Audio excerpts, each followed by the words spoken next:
SBI ग्राहकों पर बड़ घोषणा लागू है नुआ नियम। जदि आपणकर भी स्टेट बैंक ऑफ इंडिया रे अकाउंट रही तेज जाणी रखु ए नुआ नियम विषय में आपन को देवाक पड़ो अधिक चार्जेस। एने एसबीआई पक्षर जारी है एक बड़ सूचना। भिडियो रे जानिबा शेष पर्यंत देखंतु। ता पूर्व भिडियो को लाइक करंतु, सब्सक्राइब करनथिले एबे सब्सक्राइब करी पाखर थिबा घंटी चिन्ह को दबाइ दियंतु। देखंतु डिजिटल पेमेंट रे एसबीआई रो शुल्क। जदि आपण State Bank of India credit card किंबा थर्ड पार्टी आप जेपरिक क्रेड, मोबिक्विक, चेक्यू माध्यम school college fee, wallet loading किंबा कार्ड चेक पेमेंट करती तेबे नूतन नियम उपर ध्यान देवा उचित। कहीं आज असुरक्षित क्रेडिट कार्ड उपर 3.75% शुल्क लागू है।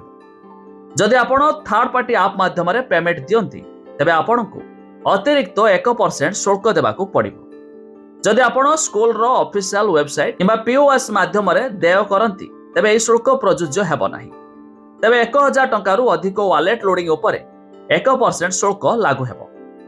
तेबे कार्ड माध्यम चेक पेमेंट उपर 200 टंका शुल्क लागू होय पारे। तेबे जदि आपणकर एसबीआई रे अकाउंट अछि तेबे नुआ नियम विषय जानि रखिबा निहाती जरूरी। काहेकि ना एथिरे आपण को देबाक पड़िबा होउछि अधिक टंका।